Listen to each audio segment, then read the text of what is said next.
Welcome to Dheya Career Mentors, yet another webinar. Welcome. And a warm welcome to the attendees as well. Today's topic is the analytical mind, and our speaker is Bendapudi Sir, all the way from Visakhapatnam. Welcome, sir, and over to you. Thank you, Suruchi, and very warm and good evening to all the people who have been gracious enough to register themselves for this webinar on the analytical mind. Why this topic? Let me do some reflection on that before I really get into the webinar. You know, India is all the while boasting that we are the youth capital of the world. And by proxy, we are also the child capital of the world.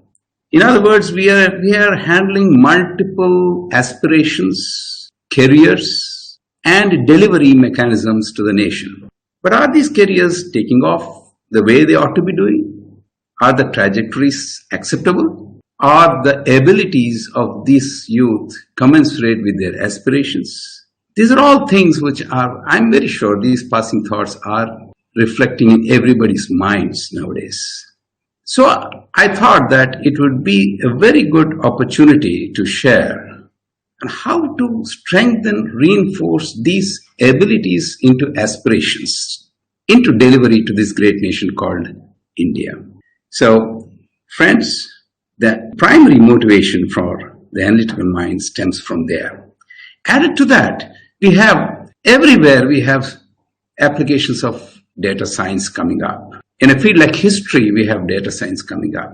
In agriculture, we have data science coming up. In sociology, we have data science coming up. In other words, we need to develop an analytical mindset to excel in multiple specialities or in every specialty that our society can offer.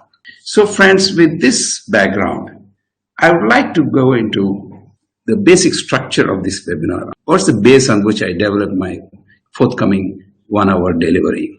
It's not exactly 1 hour, maybe it'll be about 50 minutes. And then I request this august audience to reserve your questions to the last 10 minutes. So this webinar, as we see, is going to begin with what is the need, who needs an analytical mindset. Then we journey into what exactly is this analytical mindset.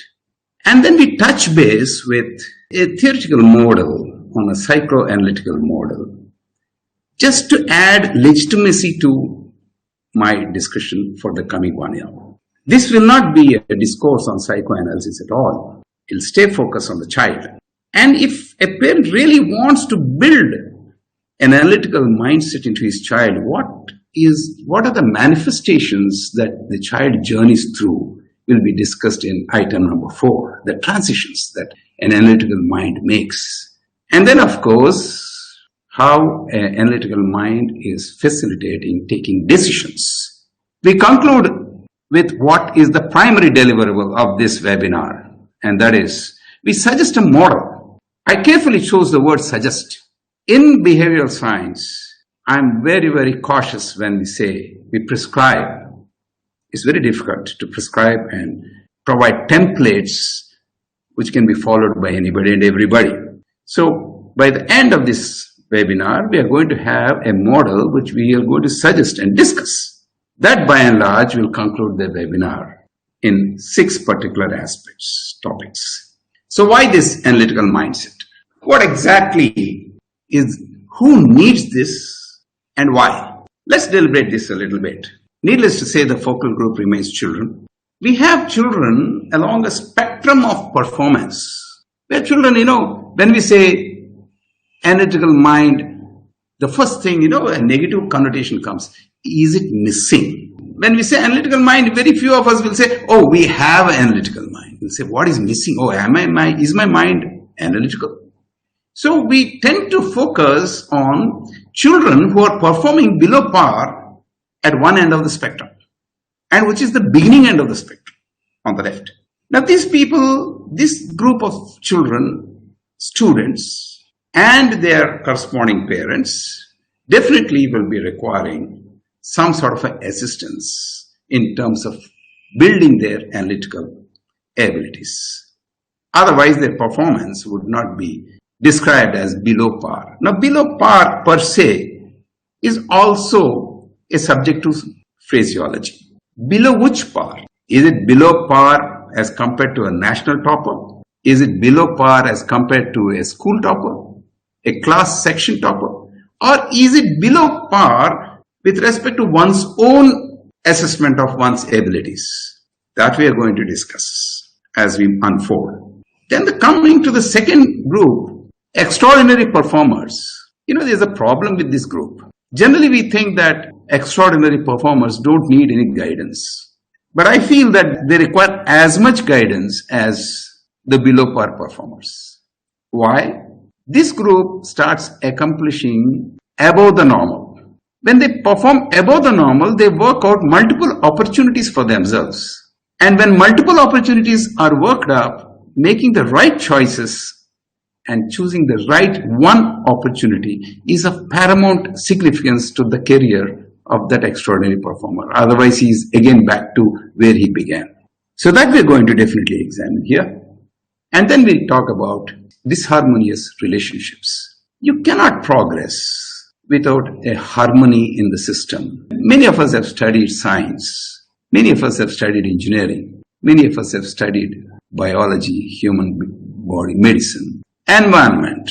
Unless we have equanimity in the environment, in a chemical process, in a machine, in a Honda City operating, driving, cruising, the relationships between the components would be very, very disharmonious. What is the relationship set in the context of a parent-teacher or in the context of a student? It will be parent, student, and teacher within brackets, academic administration. So we have bilateral relationships, parent-teacher, parent-student, parent-ward, student-teacher. These sort of relationships are to be examined. And we will going to try to come out with what are the possible analytical mindsets that need to be buttressed here. Let's begin by saying the most often heard remarks that we get in the air. Oh, my son is not so intelligent, but nevertheless he's joined the IIT Academy. When you think that your son is not intelligent, why did he join the IIT Academy? No, he won't get selected, I know, but he's going to Chaitanya or Narayana or Agarwal. But why is he going at all for IIT? Are you trying to stereotype your child's progress? My son is not good at mathematics, so he took biology. Why? Does not biology require mathematics? We are in the midst of a pandemic. How much of mathematics is being used in pandemics? And who is the star performer there? The doctors, the epidemiologists. So if somebody is not good in mathematics, why is it that he's taking biology instead of improving his mathematics? My son is not good in studies at all, so he took hotel management. These are very, very painstakingly, oft repeated, perpetuated over decades. These mindsets. That's why I describe them as unclear mindsets.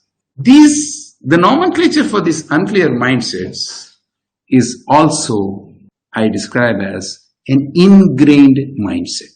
Majority of us suffer from ingrained mindsets. And the main problem with these ingrained mindsets is that these mindsets tend to pass value judgments. What exactly do I mean by value judgments? They define what is good for a student. My son doesn't know mathematics. He's not good at mathematics, so he took biology. So biology is good for my child. So he'll become a doctor. Now this sort of an inferential logic with an ingrained mindset is not in the best interest of a child. Now look at the objective written there. We need to deploy an analytical mind to understand good. As we move forward, we will try to explore and understand what exactly do we mean by this good. So what is an analytical mindset? Second topic. So let's try to understand again what do we mean by good. Let's maintain the context of a school student. Now a school student is going there, let's say he tops JE and doesn't do well in biology. It's like somebody going and playing Ranji Trophy cricket at the expense of education. Somebody getting 90% in the board's exam. Is it good? Somebody got 90%. Do we say it's good? Because there's somebody who got 99%. Father aiming for 90%, son getting 60%. Very often this happens because the father has excessive ambition for his child. But then, we need to arrive at a definition of what is good. So we try to put it at the last sentence here in the slide. It's like, if somebody is at 40%, he realizing that he's at 40% and that he needs to move forward to 70%. And he takes the exam and gets 60%. So for 40, he got to 60. That's good. He made a progress. He realized it is at 40 and he achieved 60. If not 60, 80. That's good. Is there a comparative tense there? No. The analysis was done in absolution. 40, 60 within the same student. So we benchmark this as the good. That's very important. This word good is what is going to be the fundamental throughout this discussion. So when we say good, we should also understand what is excellent. A student getting 100 or 100 in a maths board exam and is able to do very well in IIT JEE, he doesn't need to worry about being good. In other words, he was good and he has begun an excellence journey. Friends, at this point in time, I am neither deprecating the board syllabus and performance, nor am I deprecating a competitive exam syllabus or expectation out of an exam. But then I'm trying to differentiate here between good and excellent. Somebody who is good can afford to focus on excellent. And whoever is good and who wants to focus on excellent is on auto gear. He doesn't need guidance. He doesn't need his parental guidance. He doesn't need his class teacher's guidance. He has fully utilized his or the teacher's guidance. He has fully utilized the parental guidance. Now he will opt for being auto gear. So the focus of an analytical mind is not being excellent. It is about being good, so that if we are not analytical in our approach, we tend to benchmark ourselves as against good and try to work out approaches for improvement. We don't try to benchmark ourselves against excellent. That is the fundamental mistake that most of us tend to do. We benchmark against excellent and then we start realizing that the gap is too large for us to bridge, and then we have negative thoughts seeping into our planning. That is adversely affecting our relationships. That's why the focus on the earlier slide, disharmonious relationships. It's our expectations which create the disharmonious relationships. So we delve a little deeper into what this analytical mind is all about. 40% to 60%, not to 90%, not to 100%. So this 40% to 60% and then trying to look into 80% is a very, very flexible mindset. It is not an ingrained mindset. And 40 to 60 to 80 to beyond is on continuously improvement mode. And it catalyzes a journey towards good, not towards excellent. And most importantly, it is cultivable. This mind, the analytical mind, is cultivable. In other words, the analytical mind, will help me in focusing on good. 1, 2, it is my right to be analytical. It's my privilege to be analytical. And it is a responsibility of the system, the parents and the system, to build, to make and facilitate and catalyze the child to be on the track of being good. So it is cultivable. So we say that an analytical mind is not an ingrained mind, first. Second, it is a flexible mind put on a continuous improvement journey, and it catalyzes its focus on good, and it is cultivable. And most importantly, it will say the analytical mind is mine. That ownership of mindset is brought about by this analytical mind. As we move forward, we'll try to see how that ownership comes. So where exactly are we on this analytical mind? What's the starting point? The starting point is an accurate self-assessment. If you remember, I said that if we realize that I'm at 40% in a mathematics exam or in any subject, as a aside, I'll tell you, in my fourth class 4, I got 35% in drawing. It's a real life experience. 35% in drawing. The teacher gave me 35%. The lowest mark in the class. Class rank 2. Drawing not included in the total. Failed. Just passed. That's it. From then till today, I don't fancy drawing. This is the impact of ingrained mindset. Because I was not good at drawing, I ruled out biology despite being the son of a doctor, the brother of another doctor.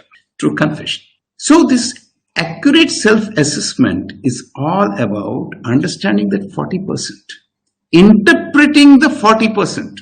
If I had interpreted my 35% in the drawing exam, I think the trajectory of my path, mindset and my career perhaps could have been different. We don't know. But when the child is consistently at 40% in his performance or her performance, the child's realization that he or her is at 40%, that accurate self-assessment is paramount.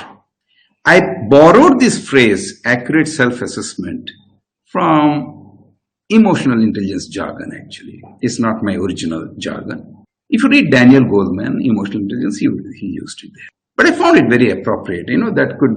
That's the beginning of this journey. Where is the good benchmark? I'm at 40. Where is the good benchmark? Is it 100? Then the gap is 60.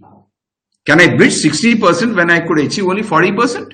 So I need to benchmark where my performance lies. Now, benchmarking where my performance lies is all about defining the gap and then working on an improvement program. And then please read the last sentence. Achieving the planned achievable. We fix the achievable. 60% is the achievable. So I plan for 60% and I accomplish 60%. That, my dear friends, is an analytical mindset. What is the theoretical basis for this? I just used Freuds Fundament. Professor Freud, he actually is the father of psychoanalysis. I just put his ego, superego theory out there. This English is consciously picked, copy-pasted from the internet. There's nothing great, exclusive about this English. But what it connotes is what is important, because the theory, Professor Freud's analysis has been substantively debated and criticized by his own students subsequently. My intent is not to get into the relevance and the debate, the relevance now, but I found it very appropriate, so I thought I'll fit it into this analytical mind. The human mind is having 3 phases of existence, simultaneous existence in the mind. These phases are called the unconscious, the preconscious, and the conscious. This is nothing new. Majority of ours, right from the Babas, the preachers of meditation, and today the discussion on analytical mindset, all of us use this particular phraseology. In the unconscious, which is the deepest, we have stuck ingrained mindsets.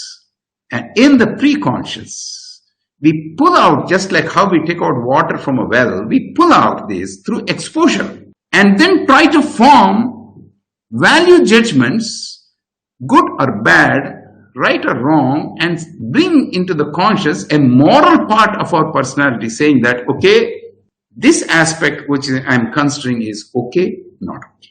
If it is okay, I'll implement, I'll take it up. If it's not okay, I will not take it. In other words, we have the conscience, the preconscious, and the subconscious and the unconscious. From the unconscious, we come to the preconscious. From preconscious, we have to come to the conscious to really demonstrate performance. I would like to leave this discussion on this model here. Unconscious, preconscious, and conscious. If you can build a personality into the conscience, then we can operate on a platform of an analytical mind. So we have to come out of our subconscious, which is having the ingrained mindsets, and move forward. This is the famous Freudian iceberg. most of it is below the water. Only a little bit of the preconscious and the conscious will see the light of the day, and only that is visible. Only that much portion of our personality is visible. In the visible personality, we need to demonstrate our analytical ability. This is a very brief introduction to the way I intend to apply the unconscious to conscious journey which we ought to bring into a child. When we trigger a journey from the unconscious to the conscious while moving through the preconscious, this particular aspect is all about journeying towards an analytical mindset. Again, I go back to the previous slide. I mentioned accurate self-assessment. I want to state, please read the phrases on the right side. It's the preconscious state. That means the child has come to a point where he understood himself or herself, preconscious, from the conscious state. From the unconscious state, he has come to the preconscious state. Then he has identified the gap in performance. So that becomes a conscious state of his mind. This journey, how to make this journey, is what we're going to discuss now. We're going to discuss a journey where the parents have a major role into facilitating a journey from the unconscious to the conscious. Let's see what it's about. I put in a journey from disposition leading to confidence, leading to responsibility. Disposition leading to confidence, which in turn leads to responsibility. Now, this is on the right side. And what's given on the left? Traditional mindsets to the analytical mind. An analytical mind is expected to journey these. The starting point is disposition, building a disposition. From building a disposition, if you can journey and win and perform, in other words, my disposition is I can improve. From where my accurate self-assessment is 40%. My disposition is I can improve. And then I improved and got 60%. If I have achieved 60%, that means I have trust in my own abilities. When I have trust in my own abilities, repeatedly, once, twice, then I'll say, okay, it's my responsibility to make this journey forward if I have to have a wonderful career ahead. So disposition gets translated into confidence, and that translated into responsibility. Making this journey is the journey of an analytical mind. But then let's get into this disposition part first. My interest is now to take the step on step. Let's get into the disposition part first. When we start, let's say we sit with our children and start discussing with them, most parents tend to take up, okay, what are your strengths? Let me see what are your strengths. And they try to build a strategy around that.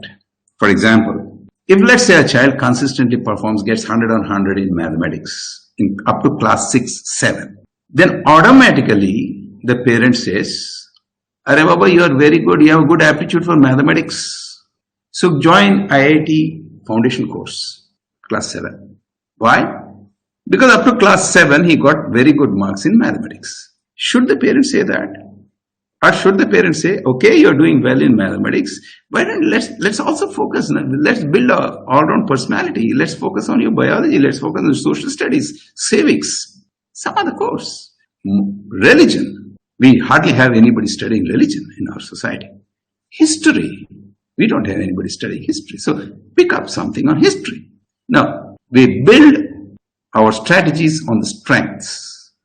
Joining IIT foundation course is a strategy identified on the strength. But what does the CBSE or the state board syllabus proclaim? The design of the syllabus is for balanced personality development.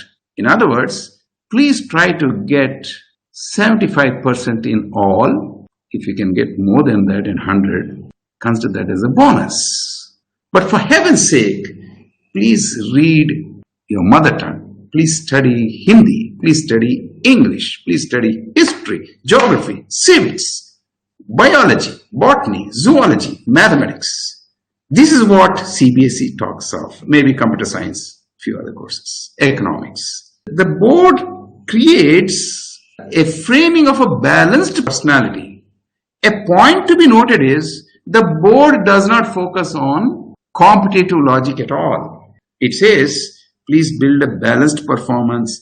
Don't focus on only coming first always. Focus on balance.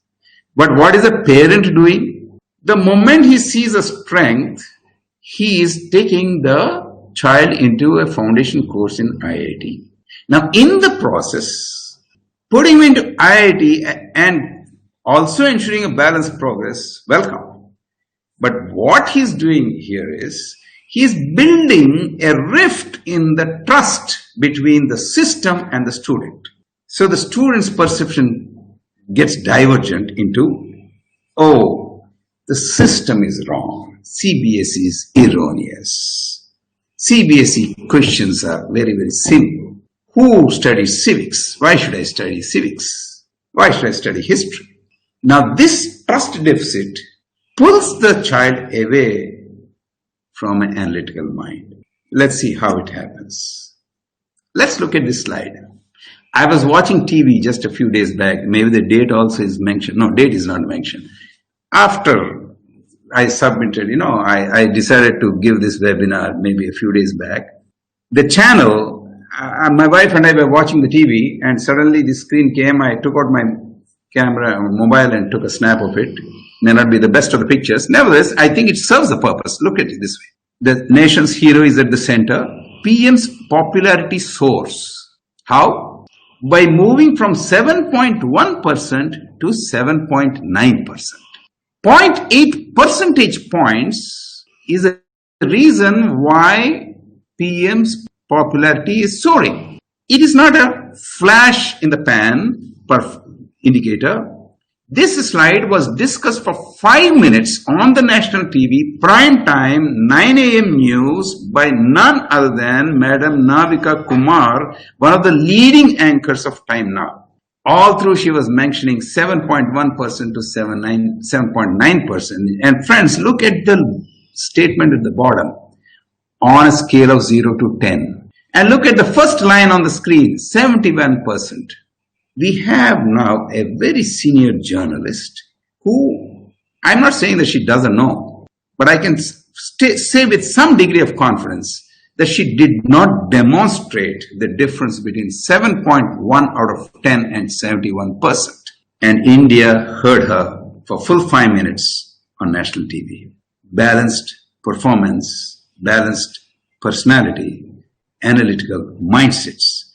When Miss Navika Kumar was young, should not the journalist know the difference between 7.9 out of 10 and 71%? This is what is my message to this group.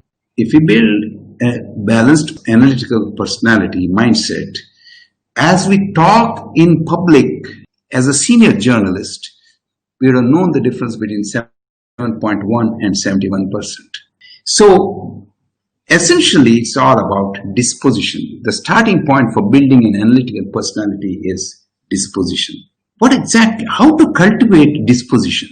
How do I build a set of preferences, choices in the mindset of my youngster? I have listed out a few here. Sightseeing, curiosity in history, geography, curiosity in nature, promote textbook reading, increase in exposure through sightseeing, seeing videos, learning and researching current affairs, blah, blah, blah, experimentation at home. I remember of a youngster, who asked his father that I want to have a chemistry lab in the home. I also know of a child who went to the railway station with his father and he said, Dad, and this child was in his class 7, mind you, maybe class 6 or class 7. I was watching the child talk to his father. Dad, you have to give me 100 rupees in the railway station and you should not ask me why I am spending it. For what? I could see the father having a curious look on his face. He took out, very graciously gave him 100 rupees. And this class 6 or 7 student walked up to the H-wheeler trolley and he said, please give me one digit magazine for 100 rupees. In those days, it was 100 rupees. Now, here is a class 6 student who is demonstrating his keenness to read a digit magazine. Disposition. demonstration of what his interests are. Maybe the father has shown him a digit magazine. Could he have shown him India Today? We find young mothers in their restlessness while managing their infants. They'll share their smartphones and ask the infants to play with, or maybe iPads. And this infant gets into class 1 and continues with playing in iPad when he or she can play with Legos, building models. In other words, the cognitive power needs to be cultivated, and that cognitive power, which everybody talks of, what I'm talking is nothing new and novel here, is what I'm calling as disposition. And let's continue attempting at disposition. When I take my child to a place, let me discuss the history of the place. When I take a child to a coastline, let me discuss the coastline dynamics and receding and coastal erosion. If I go to a building, let me show him what is the foundation or whatever I can think of.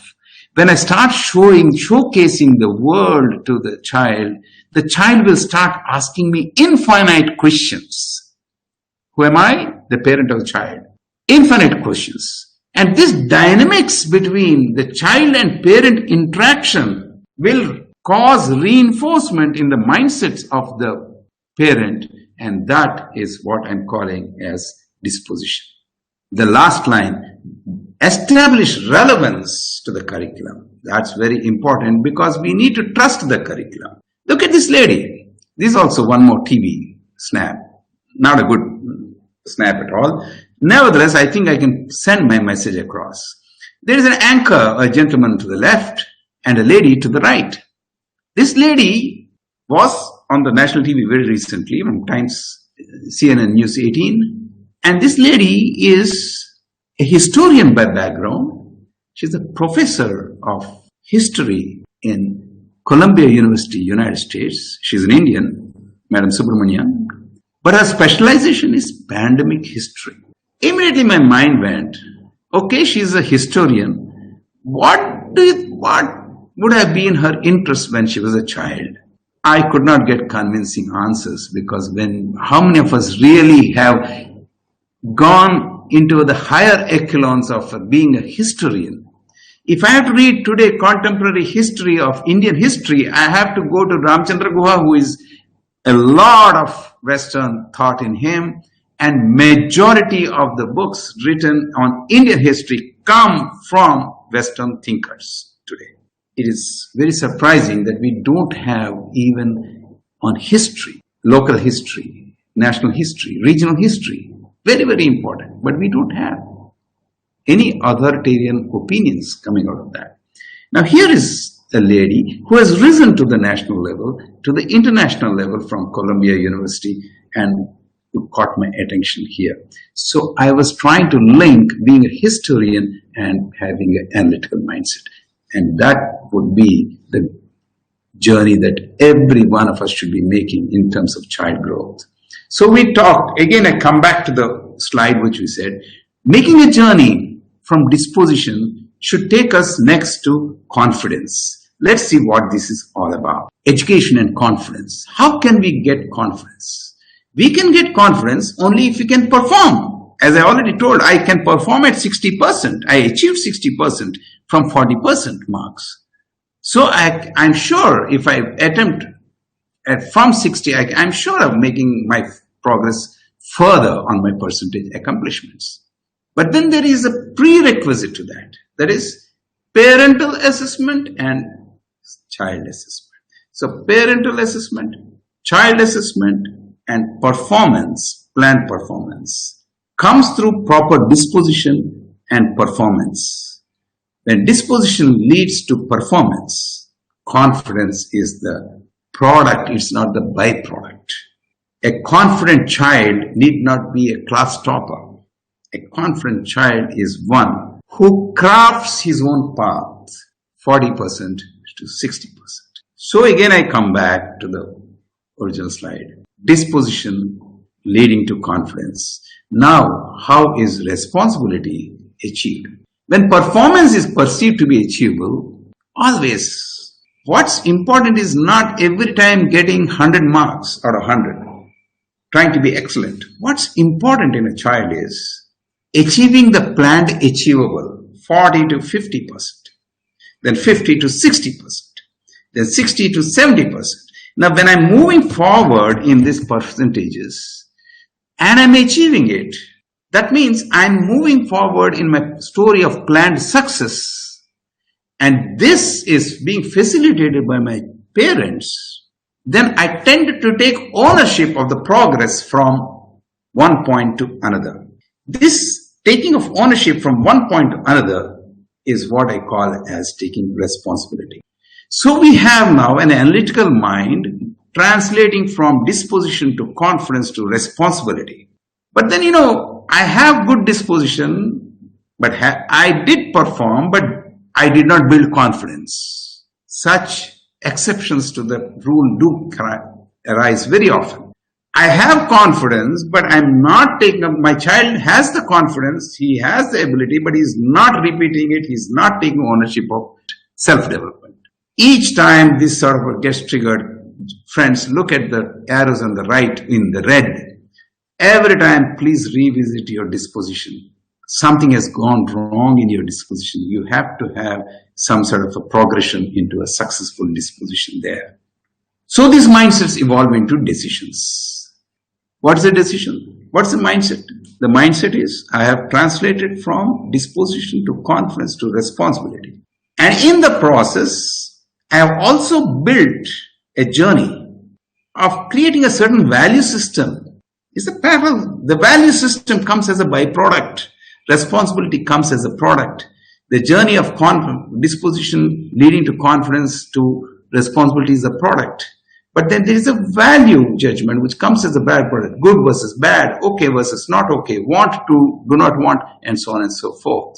If I need to do this, then I can achieve this perception.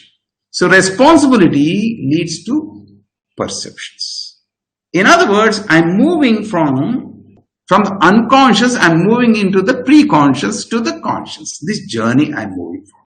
But friends, take note of one thing. To make this journey, I don't need to be excellent. Again, I come back to this. I don't need to be the top in the class. I don't need to do exceptionally well in any subject, but I need to make a journey. In other words, as I'm making a journey, I take responsibility of my progress. Who am I? The child. I am making selective preferences. Which subject has to be focused more? Which subject has to be focused less? So that I get a balanced performance. Now this balanced performance is achieved by selectivity, just like Darwin. Now this selectivity will be deep within the mindset of the child, or he proclaims it. The parents get to know what the child's selectivity is all about. So this proclamation of this selectivity is what we call aptitude. The child demonstrating a preference, that is an aptitude. The child demonstrating a preference on the insistence of the parent is not aptitude. It's compulsive nature, compulsive response. On his or her own, demonstrating a proclamation of selective preference as a sequel to responsibility triggered by confidence, which is initiated by disposition, is what is aptitude. That linkage, my dear friends, is what I am trying to impress upon all of you. And aptitude triggers intelligence. What exactly do I mean by intelligence? Intelligence is like this, we have the CIDs, the detectives. What does the detective do? He keeps scanning around. What are the aberrations? Similarly, the student starts scanning around. He builds selective aptitudes. So he identifies challenges. And once you have a challenge, what is a challenge? It's a hurdle. It is a mountain of a task, whether to accomplish it by climbing the mountain or whether to skirt the mountain. Can we skirt it? Can we climb it? Nevertheless, I need to cross the mountain. So the child starts looking into what are the challenges in my journey of my aptitude. So he looks around for options. That looking around for options is what I term as intelligence. So look at this model, which I just now put in front of you. This is a standard MIS model. There's nothing new or innovative, or my contribution is not much in this. So we have intelligence, look at the down arrow, leading to options and then leading to choice.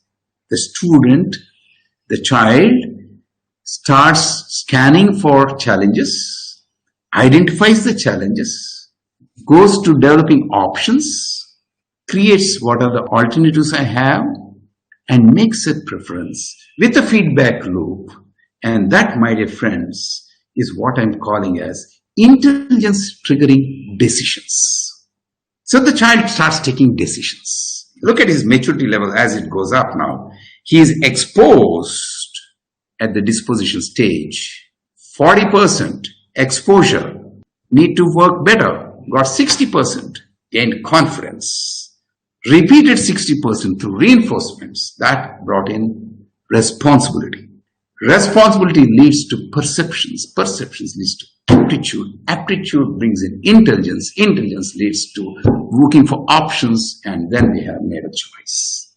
What more do we want in a child if he or she can make her own choice? Parents are no longer required. This is the journey of an analytical mind, my dear friends. And we can as well shrink. It doesn't mean that we go step on all these. We can shrink them. It goes like a rapid progress. It goes like a bullet train. Sometimes it goes like a passenger. So whether we want to be Usain Bolt through the journey, or whether we want to walk through the journey, the case varies from student to student. The journey pace varies from student to student, child to child. And there lies the maturity of the parent and the journey. Friends, throughout this discussion, I am talking about parent and child. At no point did I talk about the teacher, because I feel that the true outcome of an analytical mind is best facilitated by a parent, not necessarily the teacher, because the teacher is not a teacher for one. He or she is a teacher for 60, and we have 4 sections and we have 12 classes. So the system is stressed in our country. Let's not blame the system. Let us accept it and find solutions to ourselves. I thought I'll put this to my audience, but this presentation would be there. It's just describing, disposition to decision, a journey which I've been already quite vocal about so far. So we come to the last step, the last item. Parents and child are to be synchronously analytical. You see, so far what I have said, I try to describe for whom is analytical mindset is required. I try to caricature an analytical mindset. I tried to put in a psychoanalytical model for this analytical mindset. And then I tried to create a journey from disposition to decision in this analytical mindset. Should the child make such a stressful journey? Then I said the parent is the best facilitator. But all these have some fundamental assumptions. What is the fundamental assumption? That the parent is analytical himself or herself. How do we know that the parent is analytical?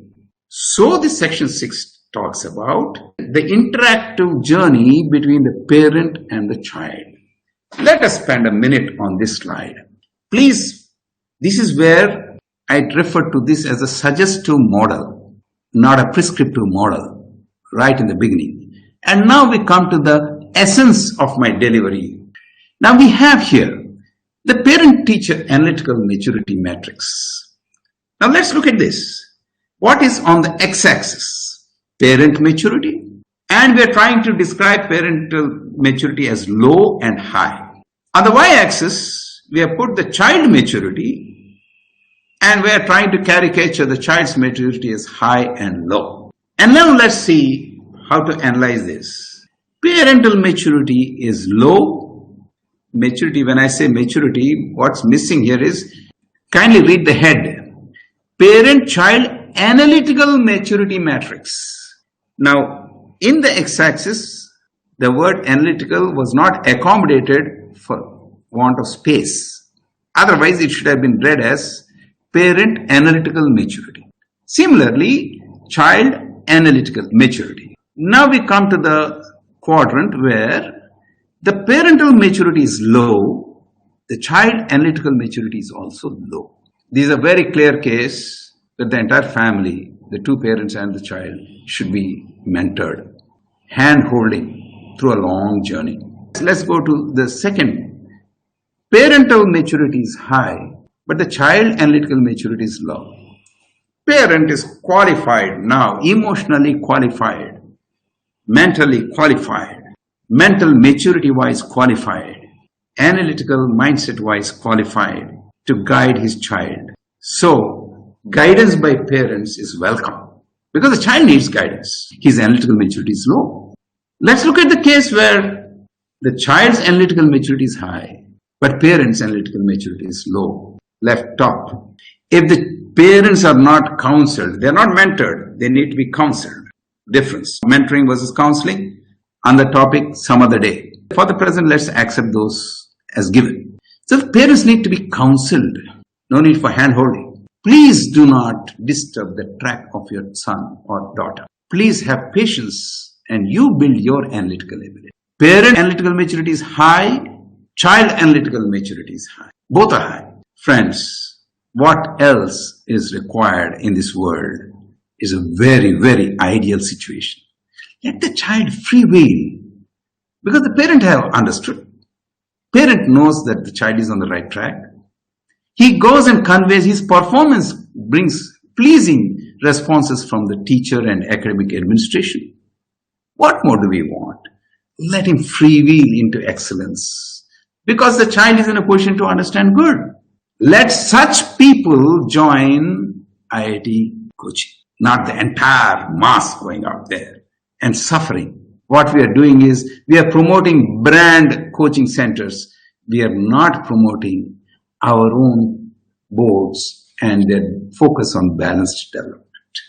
So friends, with this suggestive model, I wish to come to a conclusion to my 1 hour long session. India is on the cusp of delivering the largest youth. The focus is the youth, the focus is the child. Let us build successful India through an analytical mind.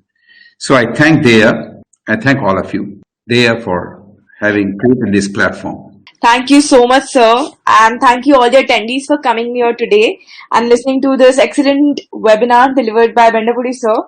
Thank you so much for attending and thank you, sir, for giving your time today. I'm honored.